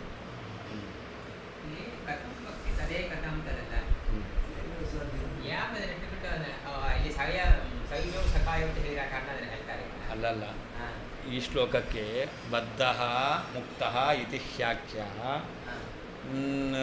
ಗುಣತಃ ಮೇನ ವಸ್ತುತಃ ಈ ಶ್ಲೋಕಕ್ಕೆ ಅವರು ಏನು ಹೇಳ್ತಾರೆ, ಪರಮಾತ್ಮನಿಗೇನೆ ಬದ್ಧ ಮತ್ತು ಮುಕ್ತ ಎಂಬತಕ್ಕಂಥದ್ದು ಗುಣನಿಮಿತ್ತದಿಂದ ವಾಸ್ತವಿಕವಾಗಿ ಇಲ್ಲ.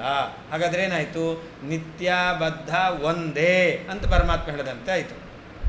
ಇದನ್ನು ಭಗವಂತ ಹೇಗೆ ಹೇಳ್ತಾನೆ, ನನ್ನ ಅಭಿಪ್ರಾಯ ಅಂತ ಉದ್ಧವ ಹೇಳಿದಾಗ ಪರಮಾತ್ಮ ನಿನ್ನ ಅಭಿಪ್ರಾಯ ಸರಿಯಲ್ಲ ಅಂತ ಉತ್ತರ ಕೊಡ್ತಾ ಇದ್ದಾನೆ. ಅದೇ ಹೇಳ್ತಾನಲ್ಲ, ಏನಂತ ನಮೋಕ್ಷ ನ ಬಂಧನಂ. ಮುಂದಿನ ವಾಕ್ಯದಲ್ಲಿ ನಮೇ ಮೋಕ್ಷ ನ ಬಂಧನಂ ಅಂತ ವಾಕ್ಯ ಇದೆ. ನನಗಿಲ್ಲ, ನೀವು ಒಂದು ವೇಳೆ ನಿತ್ಯಬದ್ಧ ನಿತ್ಯ ಮುಕ್ತನಾಗ್ಬಿಟ್ರೆ ಪರಮಾತ್ಮ ನನಗೆ ನಿತ್ಯ ಬಂಧನ ಇಲ್ಲ ಮೋಕ್ಷ ಇಲ್ಲ ಅಂತ ಹೇಳಿಬಿಟ್ರೆ ಬಂಧವುಳ್ಳಂಥ ಜೀವನಿಂದ ಅಭೇದವನ್ನೆಲ್ಲ ಹೇಳ್ತಾನೆ. ಅದರಿಂದ ನಿತ್ಯ ಮುಕ್ತ ನಿತ್ಯಬದ್ಧ ಒಬ್ಬನೇ ಅಂತ ಉದ್ಧವ ಪ್ರಶ್ನೆ ಮಾಡಿದ್ದಾನೆ. ಭಗವಂತ ಅವಿದ್ಯೆಯ ಅಂದಹ ಸತು ನಿತ್ಯಬದ್ಧ ವಿದ್ಯಾಮಯ ಸತು ನಿತ್ಯ ಮುಕ್ತ ಎಂಬುದಾಗಿ ಪ್ರತ್ಯೇಕವಾಗಿ ಭೇದ ಹೇಳ್ತಾ ಇದ್ದಾನೆ. ಹಾಗಿರಬೇಕಾದರೆ ಅಭೇದವನ್ನು ಕಥಂ, ಅಭೇದನೆಲ್ಲ ಹೇಳ್ತಾನೆ, ಹೇಳಲೇ ಇಲ್ಲ. ಅದರಿಂದಾಗಿ ಆ ಅರ್ಥ ಸರಿಯಲ್ಲ.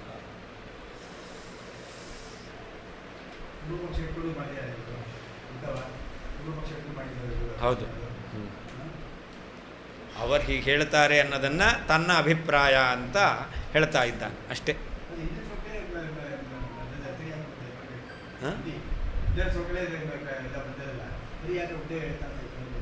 ಏನು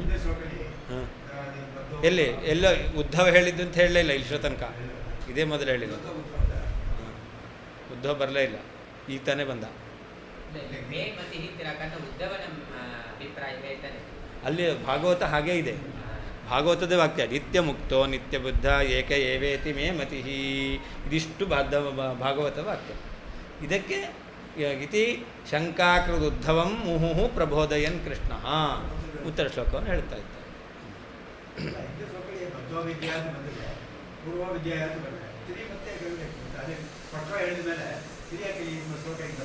ಯಾವುದು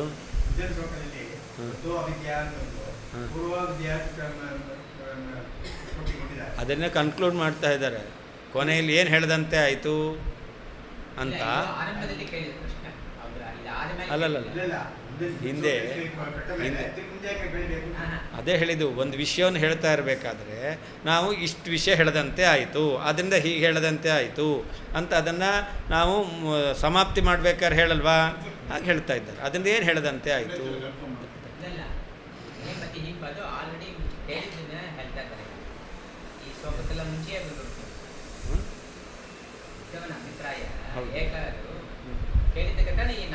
ಹೌದು ಹೌದು, ಹಂಗೆ ಅದಕ್ಕೆ ಅಲ್ಲಲ್ಲ, ಅದು ಹೇಳಿದ್ದಾರೆ.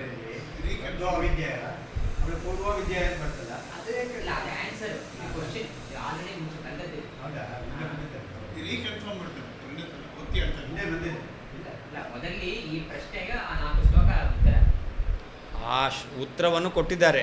ನಿತ್ಯಬದ್ಧ ಬದ್ಧ ಜೀವ ಅವಿದ್ಯೆಯ ಅಂಧಃ ವಿದ್ಯಾಮಯ ಸತು ನಿತ್ಯ ಮುಕ್ತ ಅಂತ ಹೇಳಿದ್ದು.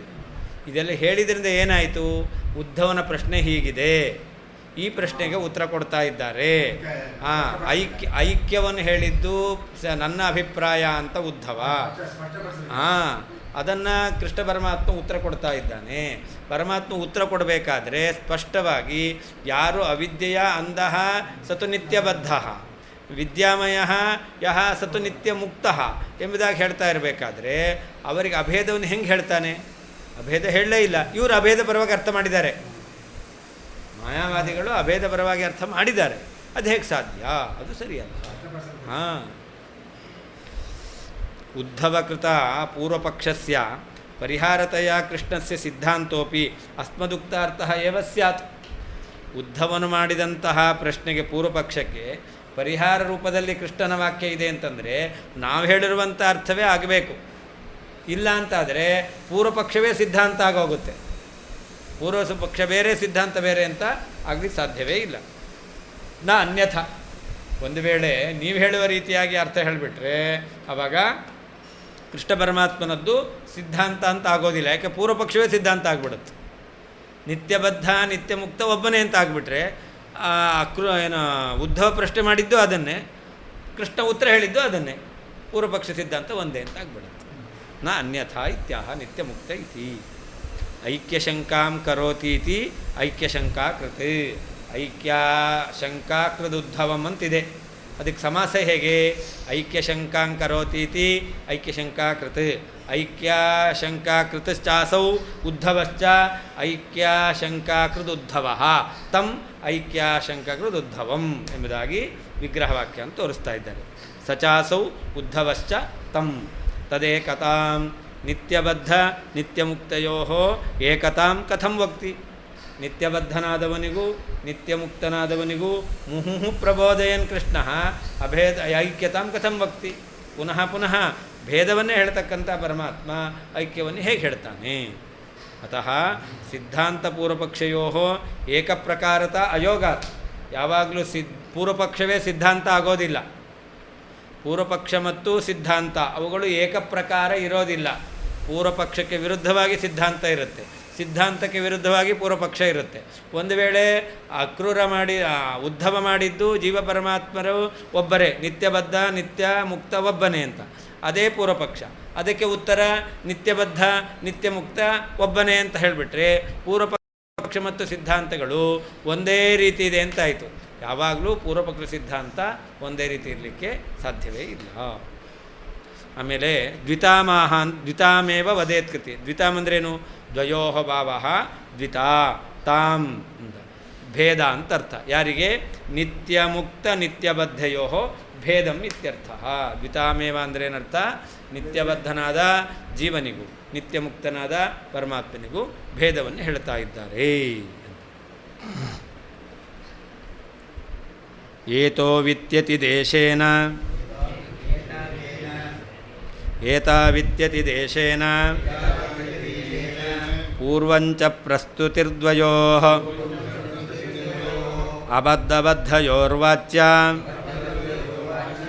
ತಚ್ಛೋಚ್ಯ ಕೃಷ್ಣಬದ್ಧವಾಕ್. ಪ್ರಾರಂಭದಲ್ಲಿ ಏತೌ ಅಂತಿದೆ. ಏತೌ ಅಂತಂದರೆ ಇಬ್ಬರು ಅಂತ ಹೇಳ್ತಾ ಇದ್ದಾರೆ. ಈ ಇಬ್ಬರು ಎಂಬತಕ್ಕಂಥದ್ದನ್ನು ಉಲ್ಲೇಖ ಮಾಡಿಕೊಂಡೇನೆ ಶ್ಲೋಕ ಎಂಬತಕ್ಕಂಥದ್ದು ಹೊರಡ್ತಾ ಇದೆ. ಏತೌ ಇತಿ ಅತಿದೇಶೇನ ಪೂರ್ವಂಚ ದ್ವಯೋ ಪ್ರಸ್ತುತಿ. ಏತೌ ಎಂಬುದಾಗಿ ಇಬ್ಬರು ಪ್ರಕೃತರಾಗಿದ್ದಾರೆ. ಆ ಇಬ್ಬರು ಪ್ರಕೃತರು ಯಾರು? ಅಬದ್ಧಬದ್ಧ, ಒಬ್ಬ ಬಂಧನಕ್ಕೆ ಒಳಗಾದಂತಹ ಜೀವ, ಇನ್ನೊಬ್ಬ ನಿತ್ಯಮುಕ್ತನಾದ ಬಂಧನಕ್ಕೆ ಒಳಗಾಗದೇ ಇರತಕ್ಕಂಥ ಪರಮಾತ್ಮ. ಆದ್ದರಿಂದ ಇವರಿಬ್ಬರೇ ಪ್ರಸ್ತುತರಾಗಿದ್ದಾರೆ ಎಂಬುದಾಗಿ ಹೇಳಬೇಕು ಹೊರತು ತಚ್ಛೋಚ್ಯ ಕೃಷ್ಣ ಬದ್ಧವಾಕ್. ಯಾರು ಪರಮಾತ್ಮನಿಗೆ ಬಂಧನ ಇದೆ ಎಂಬುದಾಗಿ ಹೇಳ್ತಾ ಇದ್ದಾರಲ್ಲ ಅವರ ವಾಕ್ಯ ಎಂಬತಕ್ಕಂಥದ್ದು ಅತ್ಯಂತ ಶೋಚನೀಯ ಅಂತ. ಅವರ ವಾಕ್ಯ ಇದೆಯಲ್ಲ ಅದು ತುಂಬ ಹೇಯವಾದ ಅರ್ಥವನ್ನು ಕೊಡ್ತಾ ಇದೆ. ಕೃಷ್ಣ ಪರಮಾತ್ಮನಿಗೆ ಬಂಧ ಎಂಬುದಾಗಿ ಅರ್ಥ ಮಾಡ್ತಾರಲ್ಲ, ಭಗವಂತನಿಗೇನೆ ಮಾಯಾ ಗುಣ ಸಂಬಂಧದಿಂದಾಗಿ ಬಂಧ ಮತ್ತು ಮೋಕ್ಷ ಎಂಬತಕ್ಕಂತಹ ವ್ಯವಹಾರ ಇದೆ, ವಾಸ್ತವಿಕವಾಗಿ ಇಲ್ಲ. ಅಂತೂ ಪರಮಾತ್ಮನಿಗೆ ಗುಣ ಸಂಬಂಧದಿಂದಲಾದರೂ ಬಂಧ ಇದೆ ಅಂತ ಒಪ್ಪುದ್ರಲ್ಲ, ಪರಮಾತ್ಮನಿಗೆ ಬಂಧ ಇದೆ ಅಂತ ಹೇಳ್ತಕ್ಕಂಥವರ ವಾಕ್ಯ ಅದು ಅತ್ಯಂತ ಶೋಚನೀಯವಾದದ್ದು. ಏತೌ ಇತಿ ಏತೌ ಸಖಾಯೌ ಕೃತನೀಡೌ ಅಂತಿದೆಯಲ್ಲ, ಅಲ್ಲಿ ಏತೌ ಎಂಬುದಾಗಿ ಅತಿದೇಶೇನ ಹಿಂದೆ ಪ್ರಸ್ತುತ ಉಲ್ಲೇಖವಾದದ್ದರಿಂದ ಪೂರ್ವಂಚ ಹಿಂದಿನ ಶ್ಲೋಕದಲ್ಲಿಯೂ ಕೂಡ ಅಬದ್ಧಬದ್ಧಯೋ ಅಬದ್ಧ ಬಂಧನ ಇಲ್ಲದೇ ಇರತಕ್ಕಂತಹ ಪರಮಾತ್ಮನಿಗೂ ಸಂಸಾರ ಬಂಧನವುಳ್ಳಂತಹ ಜೀವರಿಗೂ ನಿತ್ಯಮುಕ್ತ ನಿತ್ಯಬದ್ಧರಾದಂತಹ ದ್ವಯೋ ಇಬ್ಬರ ಪ್ರಸ್ತುತಿ ಪ್ರಸ್ತಾಪವು ವಾಚ್ಯ ಹೇಳಲ್ಪಡಬೇಕು. ತತ್ ಆದ್ದರಿಂದ ಕೃಷ್ಣಬದ್ಧವಾಕ್ ಪರಮಾತ್ಮನಿಗೆ ಬಂಧನ ಇದೆ ಎಂಬತಕ್ಕಂತಹ ವಾಕ್ಯವು ಶೋಚ್ಯ, ಅದು ಅತ್ಯಂತ ಶೋಚನೀಯವಾದದ್ದು. ಭಗವಂತನಿಗೆ ಬಂಧ ಇದೆ ಅಂತ ಈ ವಾಕ್ಯನ ಕೇಳಿದ್ರೆ ತುಂಬ ದುಃಖ ಆಗುತ್ತೆ, ದುಃಖಕ್ಕೆ ಕಾರಣವಾದದ್ದು. ಏತವು ಸುಪರ್ಣಾವೇತವು ಎಂಬಲ್ಲಿ ಏತವು ಎಂಬತಕ್ಕಂತಹ ಪದ ಇದೆ.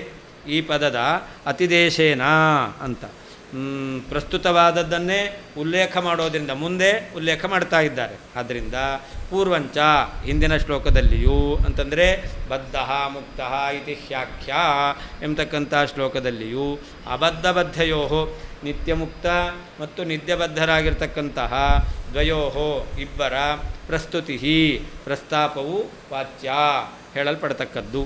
ತತ್ ಆದ್ದರಿಂದ ಕೃಷ್ಣಬದ್ಧವಾಕ್ ಪರಮಾತ್ಮನಿಗೆ ಬಂಧನ ಇದೆ ಎಂಬತಕ್ಕಂಥ ವಾಕ್ಯವು ಶೋಚ್ಯ ಶೋಚನೀಯವಾದದ್ದು, ಗ್ರಹಣ ಮಾಡಲಿಕ್ಕೆ ಯೋಗ್ಯವಾದದ್ದಲ್ಲ.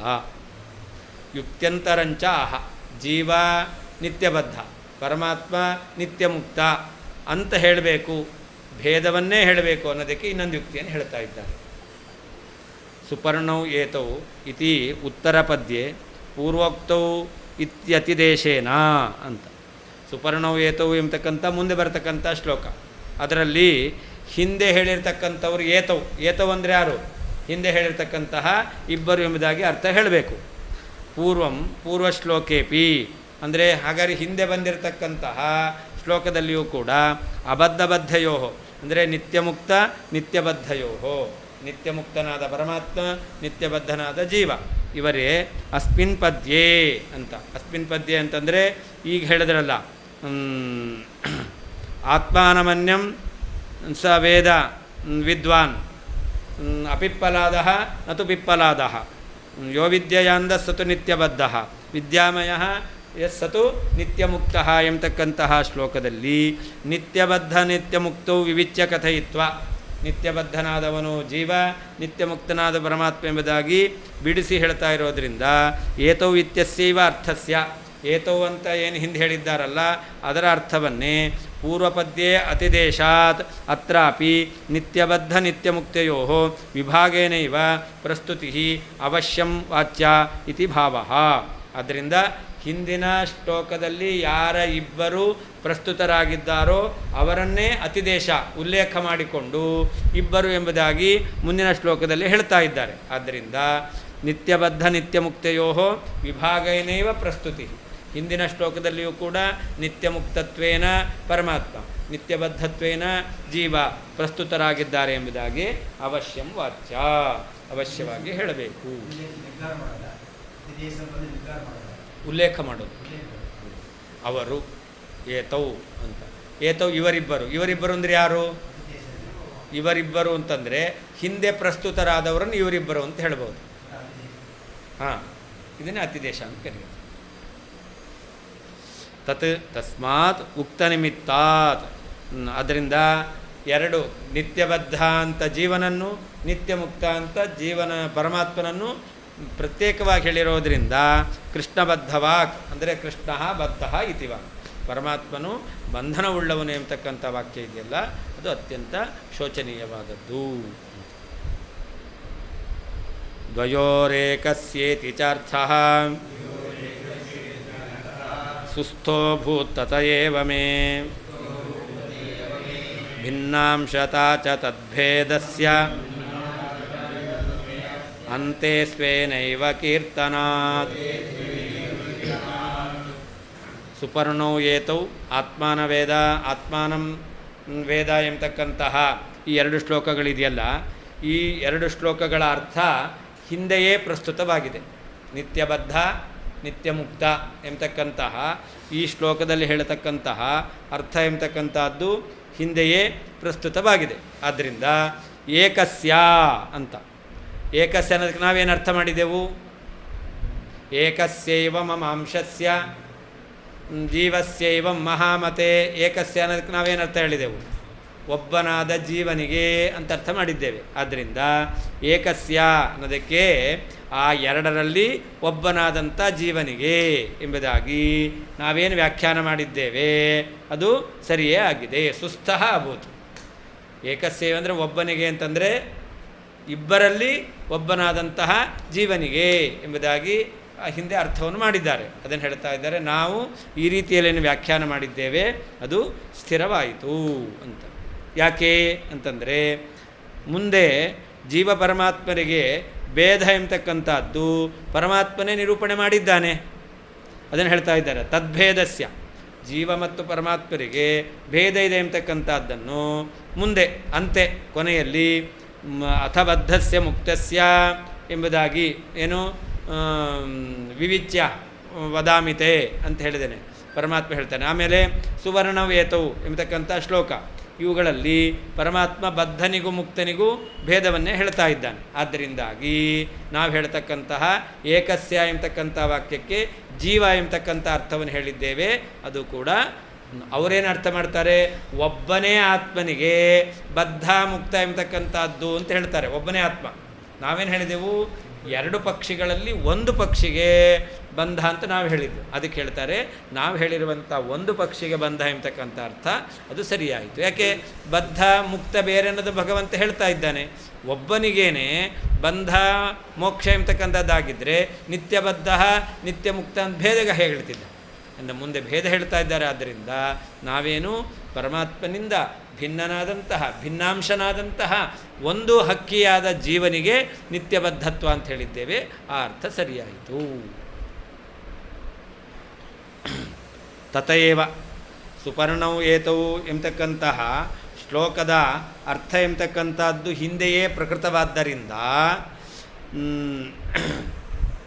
ದ್ವಯೋ ಎರಡು ಹಕ್ಕಿಗಳಲ್ಲಿ ಏಕಸ್ಯ ಒಬ್ಬನಾದ ಜೀವಪಕ್ಷಿಗೆ ಇತಿ ಈ ರೀತಿಯಾಗಿ ಮೇ ಅರ್ಥ ನಾವು ಮಾಡಿರ್ತಕ್ಕಂತಹ ವ್ಯಾಖ್ಯಾನವು ಸುಸ್ಥಃ ಸರಿಯೇ ಆಗಿದೆ. ಭಿನ್ನಾಂಶತ ಜೀವನು ಪರಮಾತ್ಮನ ಭಿನ್ನಾಂಶನಾಗಿದ್ದಾನೆ ಎಂಬತಕ್ಕಂಥ ವ್ಯಾಖ್ಯಾನವು ಸುಸ್ಥಃ ಅಭೂತ್ ಸರಿಯೇ ಆಗಿದೆ. ತದ್ಭೇದಸ್ಯ ಜೀವ ಮತ್ತು ಪರಮಾತ್ಮರ ಭೇದವು ಇದೆ ಎಂಬುದಾಗಿ ಅಂತೆ ಅಥಬದ್ಧಸ್ಯ ಮುಕ್ತಸ್ಯ ಎಂಬತಕ್ಕಂಥ ಶ್ಲೋಕದಲ್ಲಿ ಸುಪರ್ಣಾವೇತೌ ಸಹಿತೌ ಸಖಾಯೌ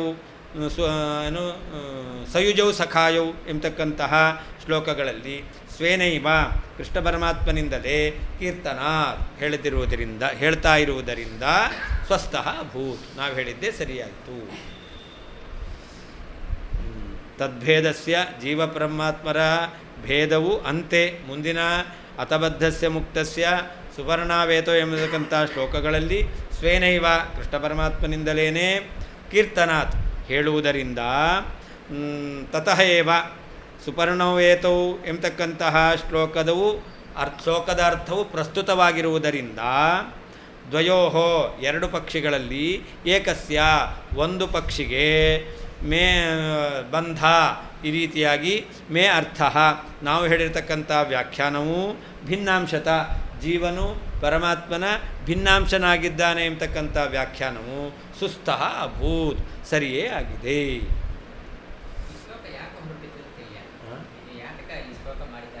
ಯಾವುದು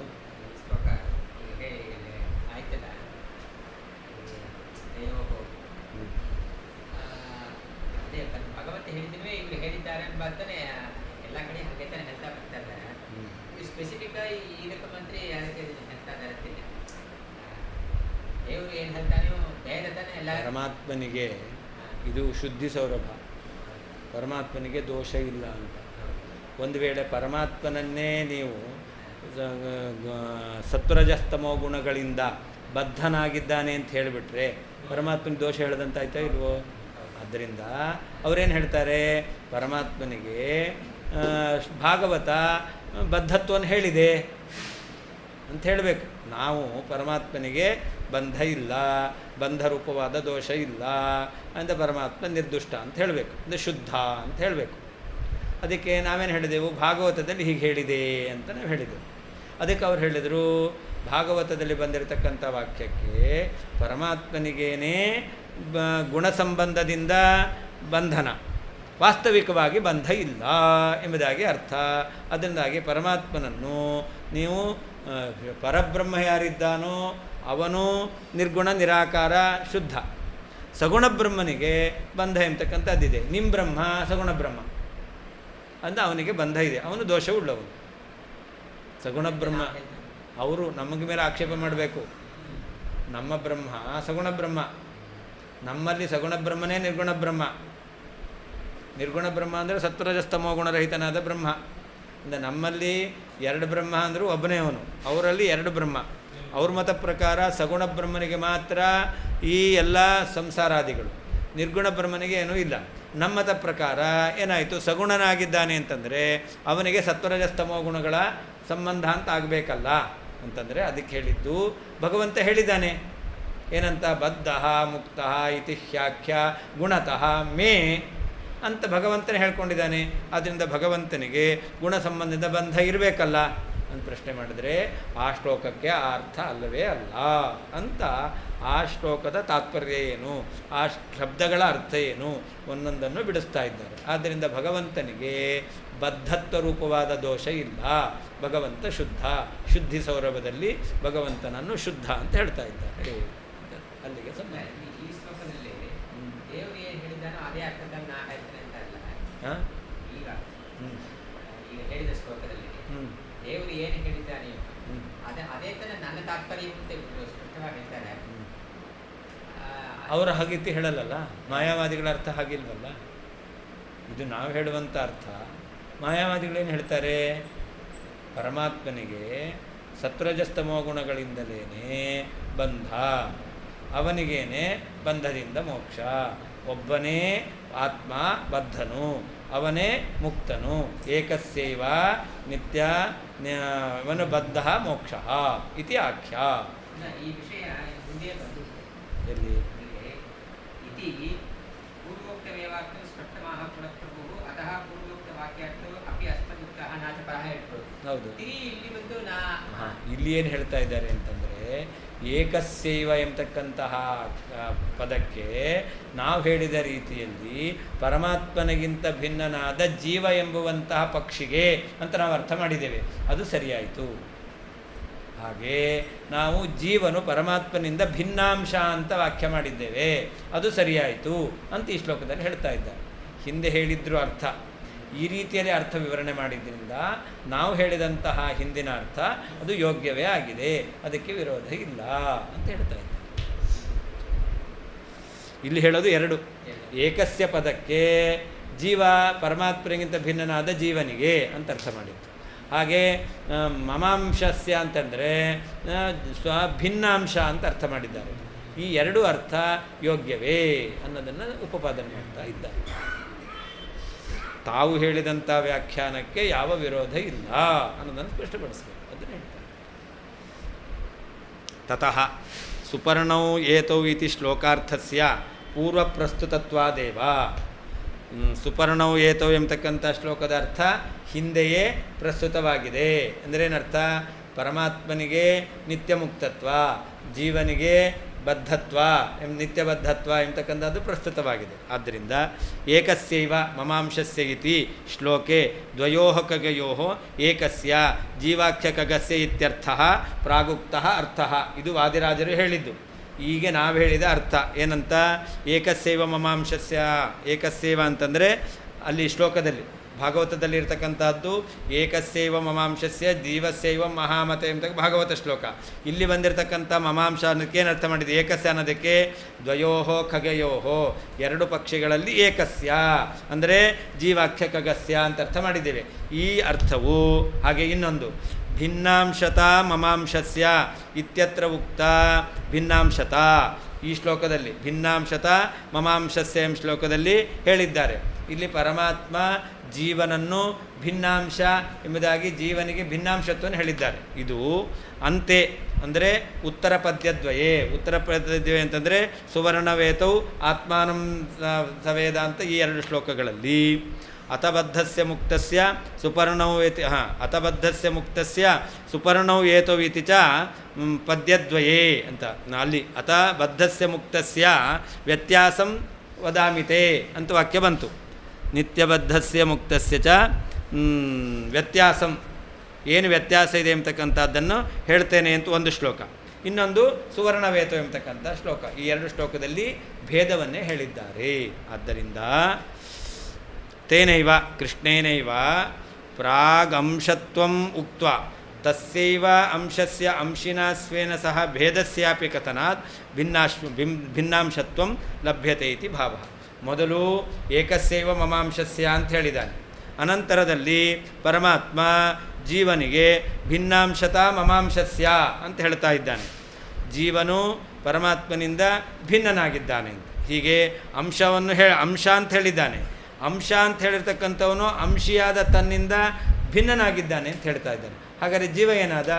ಭಿನ್ನಾಂಶನಾಗಿದ್ದಾನೆ ಅಂತ ಹೇಳಿದಂತೆ ಆಯಿತು. ಅದರಿಂದ ಏನು ಹೇಳದಂತೆ ಆಯಿತು? ಅತ್ರೋಕ್ತೋ ನಿತ್ಯ ಮುಕ್ತಶ್ಚ ನಮೇ ಮೋಕ್ಷೋ ನ ಬಂಧನಂ ಇತ್ಯಾಹ್ಯಃ ಪುರಾ ಯುಕ್ತ್ಯ ಸಯೇವ ಸ್ಯಾನ್ನ ಸಂಶಯಃ. ಅದರಿಂದ ಸುಪರ್ಣಾವೇತೋ ಎಂಬತಕ್ಕಂಥ ಶ್ಲೋಕದ ಮುಂದಿನ ಶ್ಲೋಕದಲ್ಲಿ ವಿದ್ಯಾಮಯ ಯಸ್ಸತು ನಿತ್ಯಮುಕ್ತ ಎಂಬತಕ್ಕಂಥ ಶ್ಲೋಕದಲ್ಲಿ ಯಾರನ್ನು ನಿತ್ಯಮುಕ್ತ ಅಂತ ಹೇಳಿದ್ದಾರಲ್ಲ, ಆ ನಿತ್ಯಮುಕ್ತ ಯಾರು?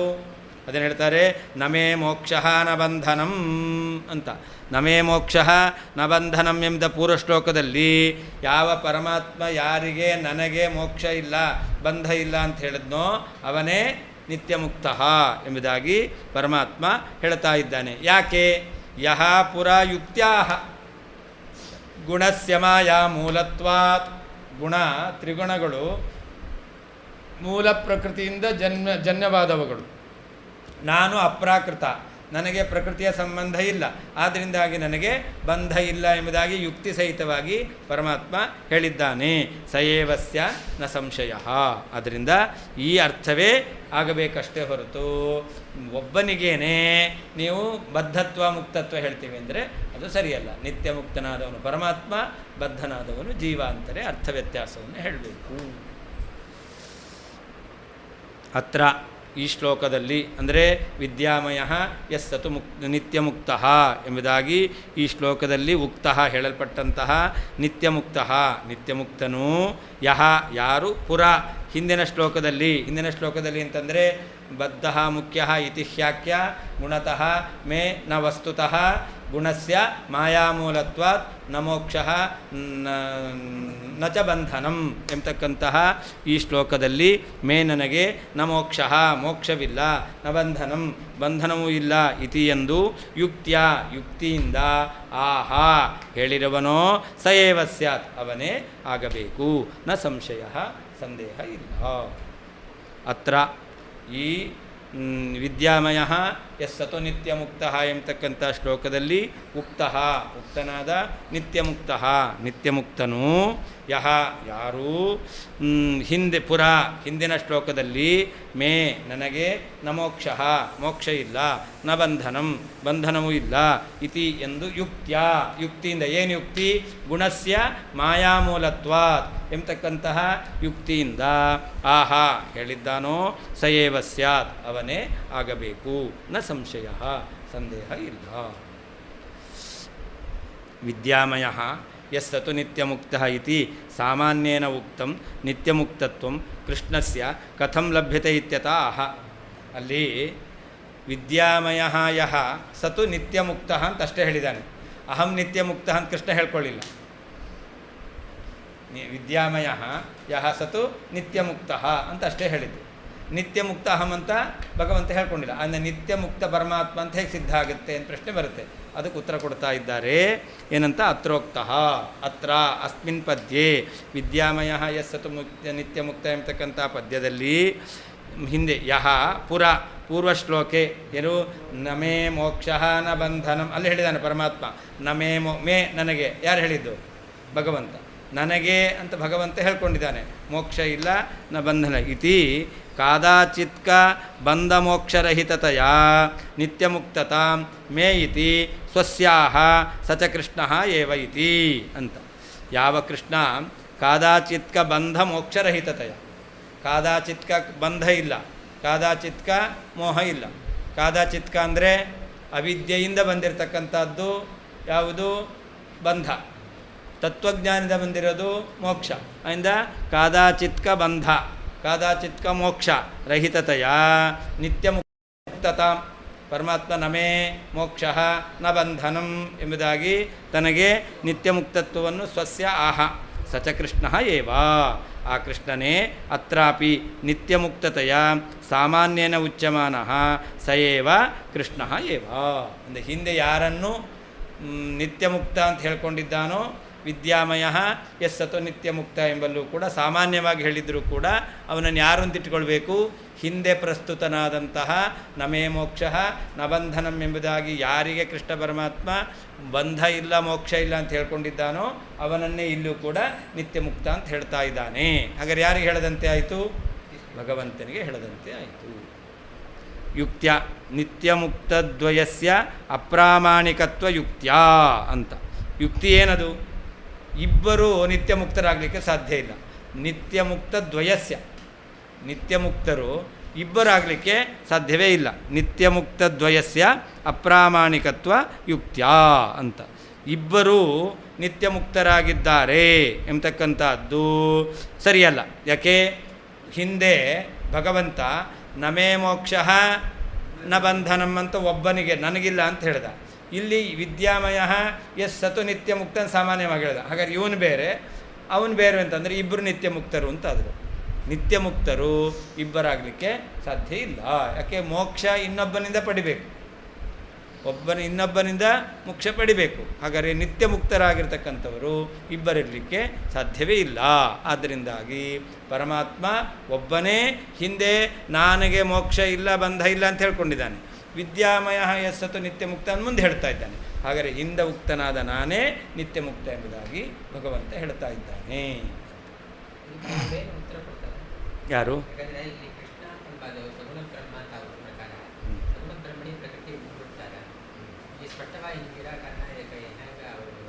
ಅದೇ ಅವ್ರು ಹೇಳೋದು ನಿತ್ಯ ಮುಕ್ತ ಅನ್ನೋದು ಸರಿ. ಮುಂದಿನ ಶ್ಲೋಕ ಅದೇನೆ ಆಯಿತಾ. ಅವ್ರು ಏನು ಅರ್ಥ ಹೇಳ್ತಾರೆ ಅದು ಸರಿಯಲ್ಲ ಅಂತ ಉಪವಾದನೆ ಮಾಡ್ತಾರೆ. ಇಂದ ಬಂಧ ಮುಕ್ತ ಮಿಥ್ಯ ಆಗಿದೆ, ಅದರಿಂದಾಗಿ ನಿತ್ಯ ಮುಕ್ತ ಅಂತ ಹೇಳಿದ್ರೆ ಕೊಡುತ್ತೆ.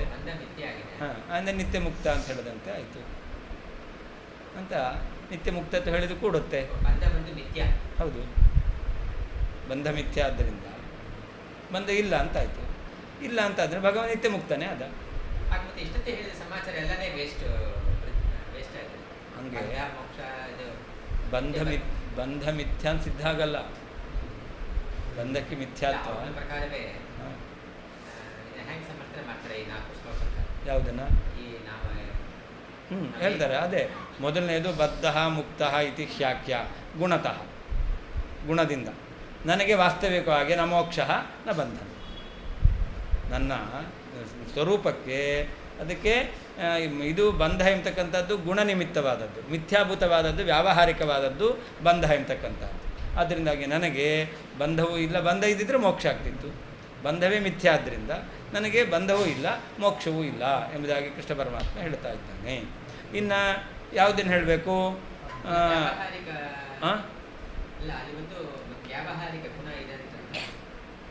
ಅವ್ರು ಹೇಳೋದು ವ್ಯಾವಹಾರಿಕ ಅಂತ.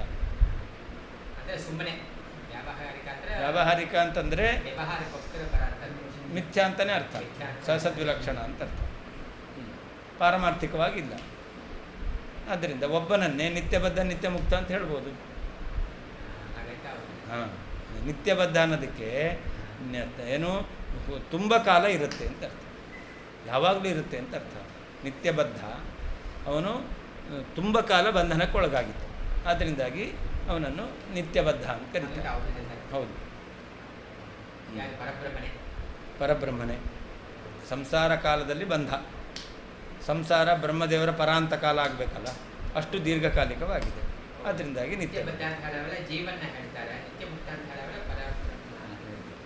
ನಿತ್ಯ ಮುಕ್ತ ಜೀವ ಪರಮಾತ್ಮ ಬೇರೆ ಅಲ್ಲ, ಮತ್ತೆ ಅಲ್ಲಿ ವ್ಯಾವಹಾರಿಕ ಬೇರೆ. ಈ ರೀತಿಯಲ್ಲಿ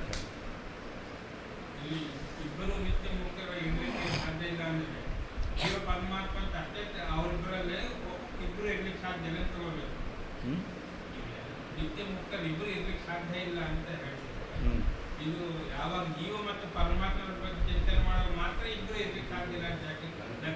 ಹೌದೌದು, ಲಕ್ಷ್ಮೀದೇವಿಯು ಕೂಡ ಪರಮಾತ್ಮನ ಅನುಗ್ರಹದಿಂದಲೇ ನಿತ್ಯ ಮುಕ್ತಳು. ಸ್ವತಂತ್ರವಾಗಿ ಇಬ್ಬರು ನಿತ್ಯ ಮುಕ್ತರಾಗಲಿಕ್ಕೆ ಸಾಧ್ಯ ಇಲ್ಲ ಅಂತ ಅರ್ಥ. ಹಾಂ, ಅದೇ ಅರ್ಥ ಅದು. ಶ್ರೀಕೃಷ್ಣಾರ್ಪಣವಸ್ತು. ಹಾಂ